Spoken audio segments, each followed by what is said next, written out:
தர்மத்தாயின் தவ புதல்வரே, தமிழக வெற்றி கழகத்தின் தலைவா, தலைவா வா, தலைமை ஏற்க வா, தலைமை உரைத்தா. தமிழக வெற்றி கழகத்தின் தலைவர் வேலூரில் இதோ உங்கள் முன்னால்.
எங்க ஓட்டு எங்க உரிமை.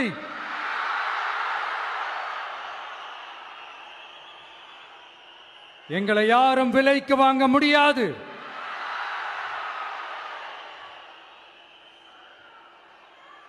எங்க ஓட்டு விசில் சின்னத்துக்கு தான்.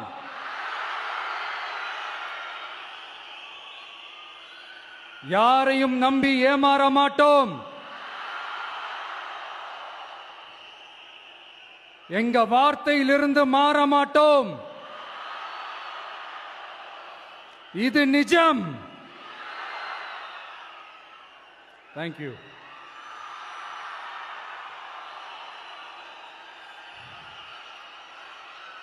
ஒரு குட்டி கதையிலிருந்து ஆரம்பிப்போமா?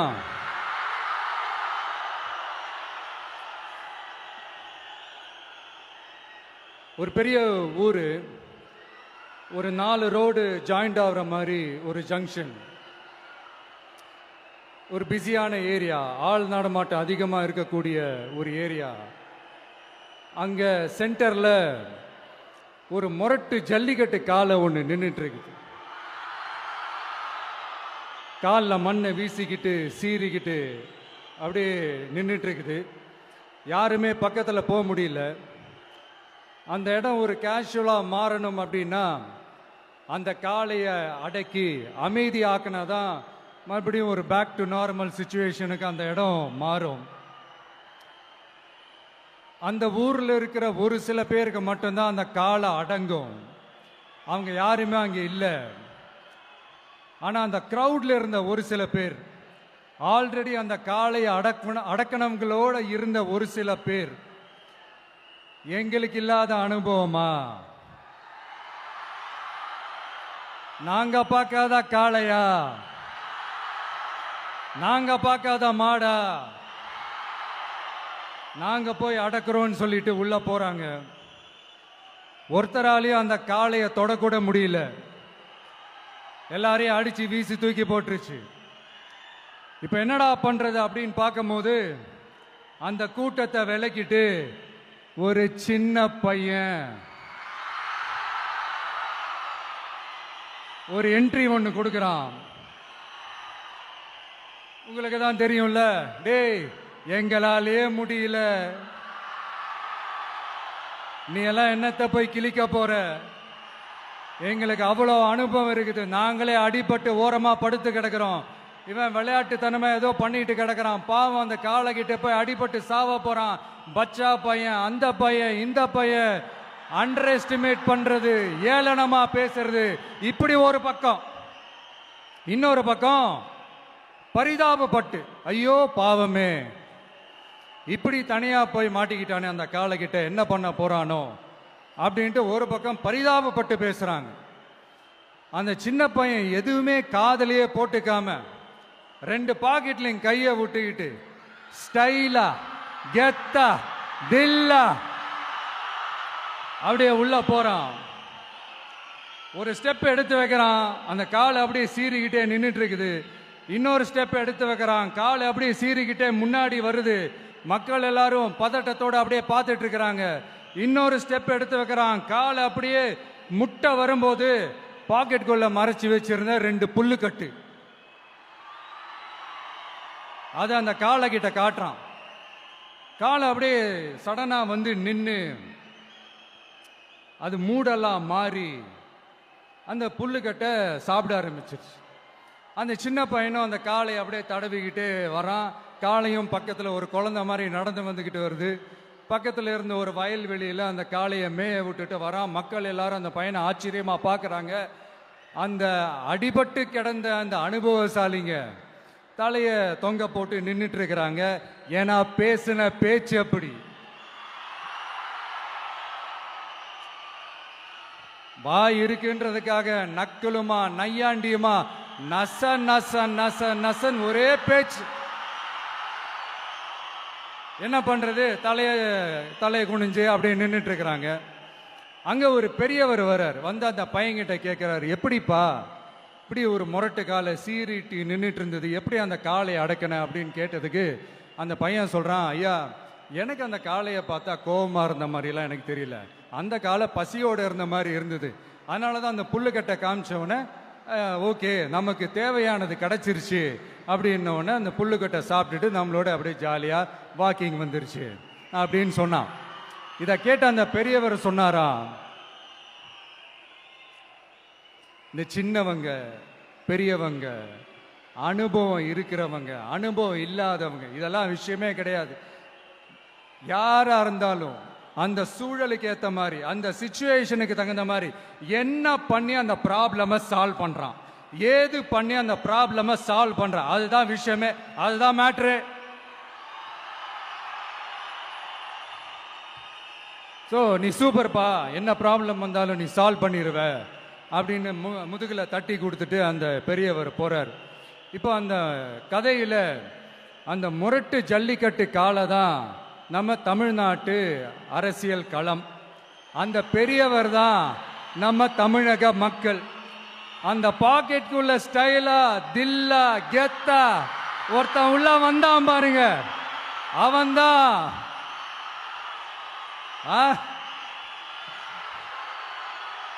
நான் இல்லைங்க, நான் இல்லை, நானு நீங்க நாம எல்லாருமா சேர்ந்து மாபெரும் மக்கள் சக்தியா இருக்கக்கூடிய நம்ம டிவிக்கு, அதுதான் அந்த சின்ன பையன்.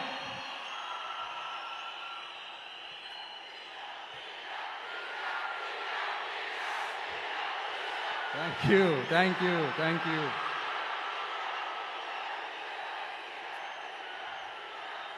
மக்களை நேசிக்கிற ஒரு நல்ல தலைமை இல்லாததுனால இத்தனை வருஷமா வேற வழி இல்லாம ஸ்டாலின் சார் கொடுத்த அந்த பொய்யான வாக்குறுதிகள் எல்லாத்தையும் நம்பி ஏமாந்த நம்ம மக்களுக்கு சரியான நேரத்தில் ஒரு வெகுஜன மக்கள் இயக்கமா வந்தது தான் நம்ம டிவிக்கு.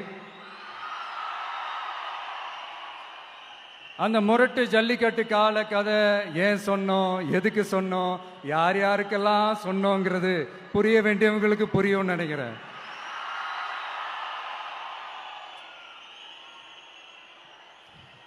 இப்போ நாம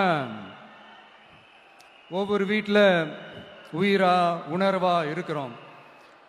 ஆனால் நான் உங்க எல்லாரையும் நேரில் சந்திக்கணும், நீங்க இருக்கிற ஊருக்கே உங்களை சந்திக்கணும் அப்படின்றது தான் எனக்கு மனசுல இருக்கிற ஒரு பெரிய ஆசை. ஆனா அந்த சிச்சுவேஷன் ஒரு எதிர்கட்சியா இருந்து கேள்வி கேட்டுட்டு இருக்கிற இந்த நேரத்தில் நமக்கு எதிராக என்ன சூழ்ச்சிகள்லாம் நடக்குதுன்றது உங்க எல்லாருக்குமே நல்லா தெரியும். அதனால இப்போ உங்களுக்கு ஒரு வாக்குறுதியை கொடுக்கிறேன், நம்மளுடைய ஆட்சி அமைஞ்சதும்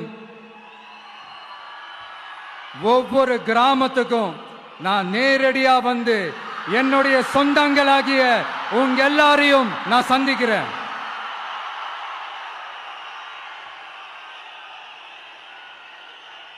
கொஞ்ச நாளைக்கு முன்னாடி நம்ம ஸ்டாலின் சார் ஒரு உருட்டு ஒன்று உருட்டினாரு, நீங்க கேள்விப்பட்டிருப்பீங்க. இப்போ வரப்போற எலெக்ஷன் எதுக்கான எலெக்ஷன்? நம்ம சட்டமன்றம், தமிழ்நாடு சட்டசபைக்கான ஒரு தேர்தல் இல்லையா? இதே தமிழ்நாட்டுக்கும் டெல்லிக்குமான ஒரு எலெக்ஷன் அப்படின்னு சொல்றாங்க. இன்னும் கொஞ்சம் மேலே போய் தமிழ்நாட்டுக்கும் என்டிஏவுக்குமான ஒரு எலெக்ஷன் அப்படின்னு சொல்றாங்க. என்ன சார், டெல்லியில் ஏதாவது நிற்க போறீங்களா? அப்புறம் ஏன் தமிழ்நாட்டுக்கும் டெல்லிக்குமான ஒரு எலெக்ஷன் சொல்றீங்க? அப்புறம் இது ஏதாவது பார்லிமெண்ட் எலெக்ஷனா? பிரதமர் பதவிக்கு ஏதாவது போட்டி போடுறீங்களா? அப்புறம் ஏன் தமிழ்நாட்டுக்கும் என்டிஏவுக்குமான ஒரு எலெக்ஷன் சொல்றீங்க? எங்களுக்கு புரியலையே சார், இது என்ன லாஜிக்னு எங்களுக்கு புரியலையே. எந்த எலெக்ஷனை எப்படி டீல் பண்ணணும், எப்படி ஹேண்டில் பண்ணணும்ன்றது நம்ம தமிழ்நாட்டு மக்களுக்கு தெளிவாக தெரியும். நம்ம தமிழ்நாட்டு மக்கள் மாதிரி ஒரு தெளிவான மக்களை நீங்க பார்க்கவே முடியாது. சூப்பர் கிளாரிட்டியோட சூப்பர் மக்கள் சார் நம்ம மக்கள். இந்த போருக்கு போறதுக்கு முன்னாடி தான் இந்த படை பரிவாரங்களோட போவாங்கன்னு கேள்விப்பட்டிருக்கிறேன். ஆனா நீங்க என்னடானா இந்த ஒண்ணுத்துக்கும் உதவாத இந்த பால் டப்பாவை உருட்டிக்கிட்டு இருக்கீங்களே சார். உண்மையிலே இந்த எலெக்ஷன் எதுக்கான எலெக்ஷன் சொல்லட்டுமா? தமிழ்நாட்டு மக்களுக்கும் ஊழலுக்கும் நடக்கிற போர், தமிழ்நாட்டு மக்களுக்கும் லஞ்சத்துக்கும் நடக்கிற போர், தமிழ்நாட்டு மக்களுக்கும் இந்த நிர்வாகத்தை சரியா செய்யாத இந்த திமுக அரசுக்கும் நடக்கிற போர், அதாவது தமிழ்நாட்டு மக்களுக்கும் உங்க ஆட்சிக்கும் நடக்கிற போர், தமிழ்நாட்டு மக்களுக்கும் ஸ்டாலின் சாருக்கும் நடக்கிற போர். இன்னும் சுருக்கமா சொல்லணும்னா விஜய்க்கும் ஸ்டாலின் சாருக்கும் நடக்கிற போர்.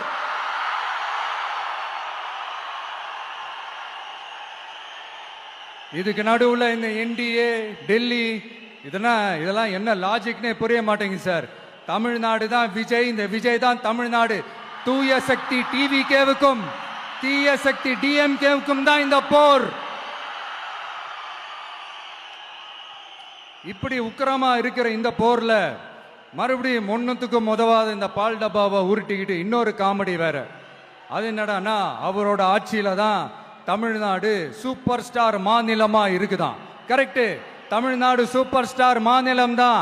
காமராஜர் அவர்கள் டைம்ல, அண்ணா அவர்கள் டைம்ல, எம்ஜிஆர் அவர்களோட ஆட்சியில. இன்னைக்கு ஒன்னுத்துக்கும் உதவாத இந்த உல்டா மாடல் ஆட்சியில தமிழ்நாடு சூப்பர் ஸ்டார் மாநிலமாலாம் ஒண்ணு இல்ல, சூப்பர் ஸ்டாண்ட் அப் காமெடிக்காரர் நடத்துற மாநிலமா மாறிடுச்சு. மக்களே, உங்களுக்காக மட்டுமே தான் வர தடைகள், சதிகள், சூழ்ச்சிகள் எல்லாத்தையும் தாண்டி இந்த 2026 இந்த தேர்தலில் டிவிக்கு தில்லா நிற்கும்.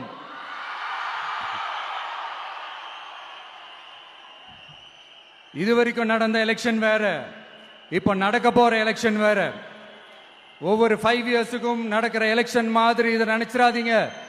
50 வருஷத்துக்கு ஒரு வாட்டி நடக்க போற ஒரு எலெக்ஷன் மாதிரி இது. அதிசய எலெக்ஷன். ஒரு எலெக்ஷன்ல அவங்களோட எதிரிகளை தான் எதிர்ப்பாங்க, அப்படிதான் எதிர்ப்பாங்க, அதுதான் யதார்த்தமும் கூட. ஆனா இந்த எலெக்ஷன்ல தான் ஒட்டுமொத்தமா எல்லாருமா சேர்ந்து ஒருத்தனை எதிர்க்கிறாங்க.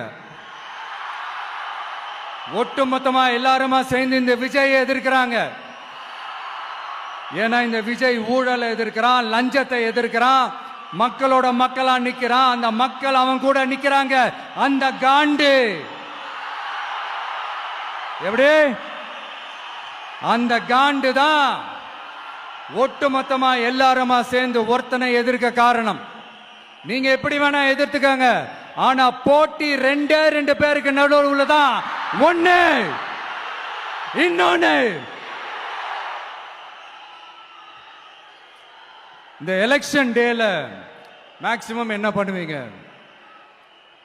போவீங்க, ஓட்டு போடுவீங்க, வருவீங்க, அவ்வளவுதான் உங்களுடைய பார்ட்டிசிபேஷன். ஆனா இந்த எலெக்ஷன்ல நீங்க பங்கெடுத்துக்க போறீங்க. எஸ், உங்க வீட்டில் இருக்கிற ஒரு விஜய் தான், உங்க வீட்டில் இருக்கிற ஒரு விஜய் தான் வேட்பாளரா நிக்க போறாங்க. உங்க வீட்டில் நிக்கிற ஒரு வேட்பாளர்னா அப்போ உங்க வீட்டில் இருக்கிற மற்றவங்க எல்லாருமே வாக்காளர்கள் தானே. உங்க அம்மா, உங்க அப்பா, உங்க அண்ணன், உங்க தம்பி, உங்க சொந்தம் டிவிக்கே வேட்பாளர் அப்படின்னா அப்போ உங்க ஓட்டு விசில் சின்னத்துக்கு தான் எல்லாருக்குமே தெரியும். ஏன் நம்மளோட எதிரிங்களுக்கு கூட அது நல்லாவே தெரியும். அதனாலதான் நமக்கு எதிராக அவ்வளவு அவதூறு பரப்புறாங்க. என்னென்ன அவதூறு பரப்புறாங்கன்றது உங்களுக்கே நல்லா தெரியும். ஆனா அவங்களுக்கு தெரியாது, என் மேல அவதூறு பரப்புனா அது மக்கள் மேல அவதூறு பரப்புற மாதிரின்னு. எனக்கு அரசியல் தெரியலன்னு சொன்னா அது மக்களுக்கு அரசியல் தெரியலன்னு சொல்ற மாதிரின்னு. என்ன அசிங்க அசிங்கமா பேசினா அது மக்கள் அசிங்க அசிங்கமா பேசுற மாதிரின்னு. எனக்கு எதிராக செய்யற ஒவ்வொரு செயலும் அது மக்களுக்கு எதிராக செய்யற செயல் அவங்களுக்கு தெரியாம போச்சு. இந்த விஜயும் மக்களும் வேறு வேறு இல்லை. இந்த விஜயும் மக்களும் ரத்தமும் சதையும் மாறி உடலும் உயிரும் மாறி ஒன்னிலிருந்து ஒண்ண பிரிக்கவே முடியாது. எஸ், சென்சிட்டிவான சென்டிமெண்ட், அது சென்சிட்டிவான சென்டிமெண்ட்.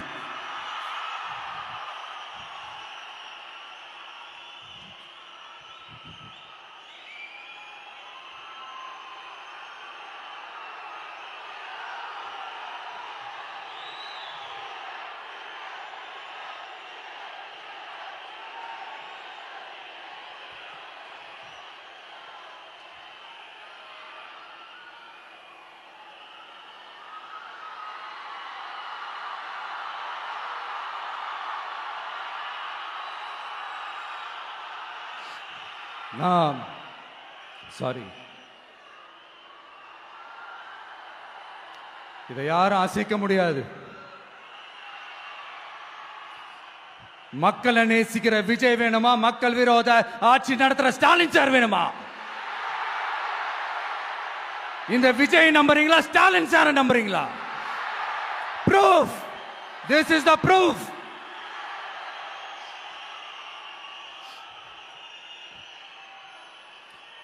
இந்த தீய சக்தி, ஊழல் சக்தி, இதெல்லாம் ஏன் சொல்றோம், எதுக்கு சொல்றோம், யாரை சொல்றோன்றதெல்லாம் மக்களுக்கு தெளிவா தெரியும். அதே மாதிரி டிவி கேவுக்கு போட்டி டிஎம்கே தான்றதும் மக்களுக்கு தெளிவா தெரியும். அப்படி இருக்கும்போது நாம ஏதாவது பேசினா வாண்டடா சில பேர் வந்து வண்டியில ஏறி உட்கார்ந்துக்கிறாங்க. ஆமா, வாண்டடா சில பேர் வண்டியில ஏறி உட்கார்ந்துக்கிட்டு குரல் கொடுக்கறாங்க. சீரியஸா ஒரு போட்டி நடந்துகிட்டு இருக்கும் போது இங்க காமெடிக்கெல்லாம் இடம் இல்லை பாஸ். இதெல்லாம் மக்களுக்கு தெளிவா தெரியும். இந்த நேரத்தில் ஒரு சீரியஸ் கேள்விய இன்னைக்கு இருக்கிற மிகப்பெரிய அரசியல்வாதிங்க கிட்ட கேட்கணும்னு நான் நினைக்கிறேன். நீங்க அரசியலுக்கு வர்றதுக்கு முன்னாடி உங்ககிட்ட இருந்த சொத்து எவ்வளோ? அரசியலுக்கு வந்ததுக்கு அப்புறம் இன்னைக்கு உங்ககிட்ட இருக்கிற சொத்து எவ்வளோ? அதை ஓபனா டிக்ளேர் பண்ண முடியுமா? அப்படி வந்த காசெல்லாம் என்னென்ன தொழில் செஞ்சு வந்துச்சு, என்ன வேலை செஞ்சு வந்துச்சு? உண்மையிலே நீங்க உழைச்சி சம்பாதிச்ச காசா, இல்ல ஆட்சி அதிகாரத்துக்கு வந்ததுக்கு அப்புறம் ஆட்டைய போட்ட காசா? இதெல்லாம் ஓபனா டிக்ளேர் பண்ண முடியுமா? இதெல்லாம் நம்ம கேட்டா எல்லா ஊழல்வாதிகளும் ஒன்னா சேர்ந்து நம்ம மேல சேத்தவாரி வீசுவாங்க. அதை பத்திலாம் நமக்கு கவலை இல்லை. ஏன்னா நாம யாருன்னு மக்களுக்கு நல்லாவே தெரியும். எனக்கு ஒரு புது ஃப்ரெண்ட், புது நண்பர் ஒருத்தர் கிடைச்சிருக்காரு. யார் தெரியுமா? தெரியாதா? முதல்வர் அவர்கள் தான். இப்போ ஒரு நிருபர் ஒருத்தர் கேட்ட கேள்விக்கு எனக்கு எதிரிகள்லாம் யாரும் இல்லை, அவங்க எல்லாருமே எனக்கு நண்பர்கள் தான் அப்படின்னு சொன்னாங்களே.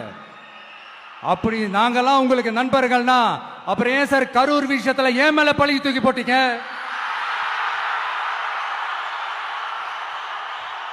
உங்களுக்கு மனசாட்சின்னு ஒண்ணு இருந்தா அப்படி பேசிருப்பீங்களா?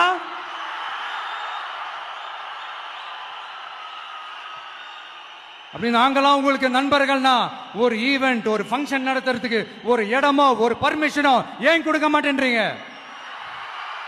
எல்லாத்தையும் நீங்களே பண்ணிட்டு போற போக்கில் அப்படியே பொய்களா அடிச்சு விட்டுக்கிட்டு இருக்கீங்க. உங்களோட உண்மையான நண்பர்கள் யாருன்னு சொல்லட்டுமா? லஞ்சம், ஊழல், அரசியல் ஆதாயம், இதெல்லாம் தான் உங்களோட உண்மையான நண்பர்கள். பர்சனலா நீங்க எப்படி வேணா இருந்துக்கங்க சார், நமக்கு அதை பத்தி கவலை இல்லை, நமக்கு அது அவசியமும் இல்லை. ஆனா உங்க ஆட்சி தான் தப்பான ஆட்சி, தமிழ்நாட்டுக்கு தேவையில்லாத ஆட்சி. கொஞ்ச நாளைக்கு முன்னாடி கற்பனையா ஒரு விஷயம் ஒன்று சொன்னேன். இந்த முதல்வர் கூட விசில் சின்னத்துக்கு தான் வாக்களிப்பாரு அப்படின்ட்டு கற்பனையா ஒன்று சொன்னேன். ஆனா இன்னைக்கு நிஜமாவே நமக்கு ஆதரவா ஒரு கோஷத்தை எழுப்பியிருக்கிறாங்க. அது என்ன தெரியுமா? எங்க வாக்கு சாவடி வெற்றி வாக்கு சாவடியா. அதுக்கு அர்த்தம் என்ன தெரியுமா? எங்க வாக்கு சாவடி விஜய் வாக்கு சாவடின்னு அர்த்தம்.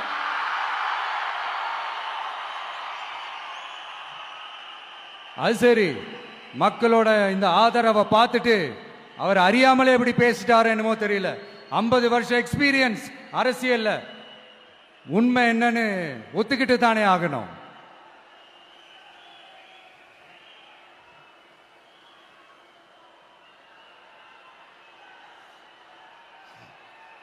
ஜனநாயகம்ங்கிறது பெரும்பான்மை ஆட்சி அதிகாரம் சார்ந்தது மட்டும் இல்ல, சிறுபான்மை மக்களின் உரிமைகள் உணர்வுகளும் புனிதம்னு நினைச்சு அதையெல்லாம் காப்பதற்கு பெயர் தான் ஜனநாயகம்னு 1963 அறிஞர் அண்ணா பார்லிமெண்ட்ல பேசினதை நாம இங்க சொல்றது ரொம்ப பொருத்தமா இருக்கும். அறிஞர் அண்ணா சொன்னது தான் டிவிகேவோட நிலைப்பாடும். இந்த ஸ்டாண்ட்ல நாம 100% உறுதியா இருப்போம். யாருக்காகவும் எதுக்காகவும் இதுல சமரசமே கிடையாது. மதச்சார்பற்ற சமூக நீதி தன்மை தான் நம்ம அடிப்படை கொள்கைகள் ஒன்று. அதில் எந்த மாற்றமும் எப்பவும் கிடையாது. ஆனா இதெல்லாம் மறந்துட்டு எப்படியாவது எதையாவது செஞ்சு ஓட்டு வாங்குறதுக்காகவே இங்க சில பேர் இருக்கிறாங்க. அவங்கள மாதிரி நமக்கு அப்படி சில பிரச்சனைகள்ல எரியற நெருப்புல எண்ணெய ஊத்துற எண்ணமே இல்லை.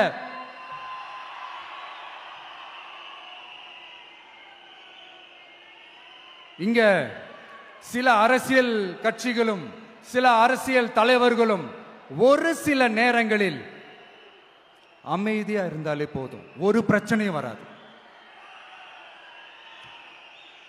இப்போ கரண்ட்ல இருக்கிற சில பிரச்சனைக்கு வருவோம். இந்த கரண்ட் பிரச்சனைக்கு வருவோம். மாசம் மாசம் கரண்ட் பில் கட்டுற மாதிரி மாத்துவோம்னு சொன்னீங்களே, செஞ்சீங்களா? நிறைய வீடுகளில் 100 யூனிட் தான் அந்த கரண்ட் செலவாகுது ஒரு மாசத்துக்கு. மாசம் மாசம் நீங்க அந்த பில்லு கொடுத்தீங்கன்னா அவங்களுக்கு அது ஃப்ரீ ஆயிடும். அவங்க அந்த காசை கட்ட தேவையே இல்லை. ஆனா 2 மாசத்துக்கு ஒரு வாட்டி அந்த பில்லு கொடுத்தீங்கன்னா, இப்ப சப்போஸ் அது 200 யூனிட்டுக்கு மேல போச்சுன்னா அது அவங்களுக்கு ஒரு மிகப்பெரிய சுமை தானே. இது எந்த கணக்கில் எடுத்துக்கிறது? ஒரு மாதிரி ஒரு மாடர்ன் கரப்ஷன் அப்படின்னு எடுத்துக்கலாமா? அடுத்து பஸ் வசதி. நிறைய கிராமங்கள்ல பஸ் வசதி இல்லைன்னு சொன்னா இந்த ஒட்டுமொத்த திமுக அரசும் கத்திக்கிட்டு வந்துருவாங்க. நாங்க பஸ் விடாத கிராமங்களே இல்ல அப்படின்னு சொல்லுவாங்க. அப்படி அது உண்மை அப்படின்னா முதல்வர் அவர்கள் கிட்ட நம்ம தங்கச்சி ஒருத்தவங்க ஒரு கேள்வி கேட்டாங்களே, எங்க ஊருக்கு ஒரு மினி பஸ் ஆவது விடுங்க சார் அப்படின்னு கேட்டாங்களே, அது எந்த கணக்கில் எடுத்துக்கிறது? நிறைய மலை கிராமங்கள்ல பஸ் வசதி இல்லை, நிறைய மலை கிராமங்கள்ல ஹாஸ்பிட்டல் வசதி இல்லை. இது ரெண்டுமே எவ்வளவு முக்கியமான ஒரு விஷயங்கள். பஸ் வசதியும் ஹாஸ்பிட்டல் வசதியும் இல்லாததுனால வீட்டிலேயே பிரசவம் பார்க்கிற அந்த ஆபத்து இருக்குதுன்னு எவ்வளவு நியூஸ் பார்க்கிறோம். இதெல்லாம் எந்த கணக்கில் சேர்த்துக்கிறது? அடுத்து இது எல்லா மீட்டிங்லயும் பேசுறதுதான், பெண்களுக்கு பாதுகாப்பு நம்பர் 1 இருக்குது தமிழ்நாட்டில் அப்படின்னு சொல்றாங்க. அப்புறம் அது என்ன, வி சேஃப் மாடலா? பெண்கள் என்ன சொல்றாங்க தெரியுமா? அது வி சேஃப் மாடல் இல்ல, வி ஆர் நாட் சேஃப் மாடல்னு சொல்றாங்க. இப்படி இருக்கிறப்போ தமிழ்நாட்டில் எங்க போனாலும் பெண்களுக்கு பாதுகாப்பு அப்படியே கொட்டி கிடக்குதான். இப்படி சொன்னா எப்படி சார்? கேட்கிறவங்க என்ன கேசரி சாப்பிடுறாங்க நினைச்சீங்களா?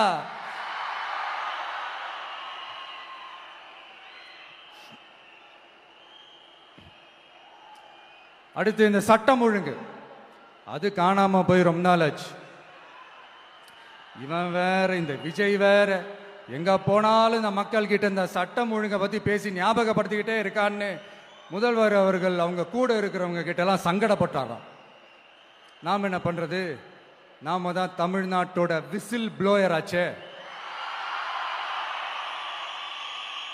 நாம எப்படி சைலண்டா இருக்க முடியும்? நாமளும் கேள்வியா கேட்கிறோம், ஆனா பதிலெல்லாம் வந்த மாதிரியே தெரியல. இருந்தா தானே வர்றதுக்கு, வச்சுக்கிட்டா வஞ்சனை பண்றாரு. 5 வருஷமா பதிலே சொல்லாம அப்படியே கடந்து வந்துட்டாரு. ஆனா இனிமே அப்பெல்லாம் இருக்க முடியாது, பதில் சொல்லி ஆகணும். மக்களே, இந்த தீய சக்தி, இந்த அட்ராசிட்டிய ஒரு எண்டு கார்டு போடணும் அப்படின்னா அவங்கள சுவிட்ச் ஆஃப் பண்றது தான் ஒரே சொல்யூஷன். அதுக்கான ரிமோட் தான் வரப்போற எலெக்ஷன். அந்த ரிமோட்ல நீங்க அழுத்த வேண்டியது ஒரே ஒரு ஆப்ஷன், அதுதான் நம்ம விசில் சின்னத்தோட பட்டன். இத 4 விஷயத்தை நீங்க செஞ்சாலே போதும். ஒவ்வொரு இவிஎம் மெஷின்லயும் விசில் சின்னத்துக்கு நேரா இருக்கிற அந்த பட்டனை பச்சக்கு பச்சக்கு பச்சக்குன்னு ஒரு அழுத்துங்க. எப்படி? அவ்வளவுதான். நாம காஞ்சிபுரத்தில் பேசும்போது நம்மளுடைய விஷன் என்னன்னு சொன்னோம். இப்போ அதனுடைய கண்டினியூஷனா சில விஷயங்கள் இங்க நான் சொல்லணும்னு ஆசைப்படுறேன். இப்பவும் சொல்றேன், உறுதியா சொல்றேன், சத்தியமா சொல்றேன். பெண்கள், பெண் குழந்தைகள், ஆண் குழந்தைகள் பாதுகாப்பு நம்ம ஆட்சியில நம்பர் 1 இருக்கும். சட்டம் ஒழுங்கு ரொம்ப ரொம்ப ஸ்ட்ரிக்டா இருக்கும். அரசு பள்ளிக்கூடங்களும் கல்லூரிகளும் முதல் தரமா இருக்கும். போட்டி தேர்வுகளுக்குன்னு லட்சங்களை கொட்டி தனி கோச்சிங் சென்டர் போய் படிக்க அவசியமே இருக்காது. ஏன்னா கவர்மெண்ட் ஸ்கூல், காலேஜ் சிலபஸே போட்டி தேர்வுகளை ஈஸியா சந்திக்கிற வகையில் அந்த ஸ்டாண்டர்டுக்கு ஏத்த மாதிரி அமைக்கப்படும். உயர்நிலை பள்ளி பாடத்திட்டங்களிலேயே அடிப்படை அரசியல் சாசன சட்டம் சேர்க்கப்படும். மாநில மற்றும் ஒன்றிய அரசு அலுவலகங்கள், வங்கிகளின் செயல்பாடுகள் மற்றும் அவற்றை அணுகும் முறை குறித்து மாணவர்களுக்கு தெளிவான புரிதலை ஏற்படுத்தும் வகையில் தேர்வுகள் அற்ற செயல்முறை பாடமாக கற்பிக்கப்படும். இந்தியா முழுக்க உள்ள ஒன்றிய அரசு சார்ந்த கல்வி நிலையங்கள் மற்றும் அதன் சேர்க்கை அட்மிஷன் குறித்து புரிதலும் தெளிவும் மாணவர்களுக்கு உருவாக்கப்படும். அனைத்து அரசு பள்ளிகளிலும் பெண் குழந்தைகளுக்கு சுத்தமான, சுகாதாரமான மற்றும் தரமான கதவுகள் பொருத்தப்பட்ட ரெஸ்ட் ரூம்கள் அமைப்பது உறுதி செய்யப்படும். போதைப் பொருட்கள் இல்லாத தமிழகம் உருவாக்கப்படும். மாவட்ட கலெக்டர்கள் மற்றும் எஸ்பிக்களில் சரி பாதி பெண்களாக இருக்கும்படி செய்வோம். மலை கிராமங்களில் அரசு ஆரம்ப சுகாதார நிலையங்கள் பிரசவம் பார்க்கும் வசதியுடன் அமைக்கப்படும். பஸ் போக்குவரத்து இல்லாத கிராமங்கள் மற்றும் மலை கிராமங்களே இல்லை என்ற நிலை உருவாக்கப்படும். ஏற்கனவே அமைப்பு சாரா தொழிலாளர்கள் அமைப்பு இருந்தாலும் ஆட்டோ, டாக்ஸி மற்றும் லாரி டிரைவர்களுக்கென அவர்களின் நலன்களுக்காகவும் குடும்ப நலன்களுக்காகவும் தனியாக நல வாரியம் அமைக்கப்படும். தென் தமிழகம் உட்பட தமிழகத்தின் தேவையான பகுதிகளில் தொழிற்சாலைகள் அமைக்கவும் தொழில் வளம் பெருக்கவும் தனி கவனம் செலுத்தப்படும். விவசாயிகள், மீனவர்கள் மற்றும் நெசவாளர்களின் கருத்துக்களை அறிந்து அவர்களுக்கான திட்டங்கள் காலத்தின் தேவைக்கேற்ப உருவாக்கப்படும்.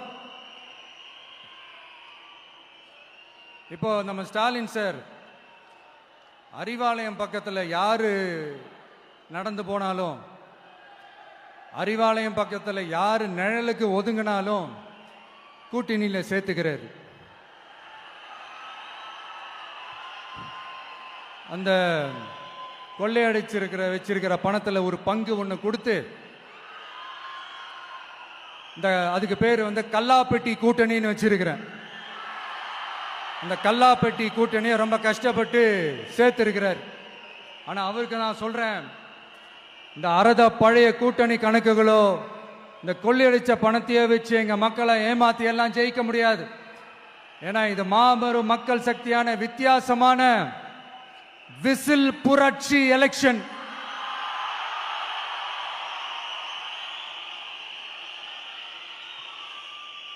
உங்களோட நான் இருக்கேன், நம்மளோட நம்ம மக்கள் இருக்கிறாங்க. இதுக்கு மேல என்ன வேணும்? கான்பிடென்டா இருங்க, நல்லதே நடக்கும், வெற்றி நிச்சயம். மீண்டும் சந்திக்கும் வரை நன்றி, வணக்கம். என் நண்பர்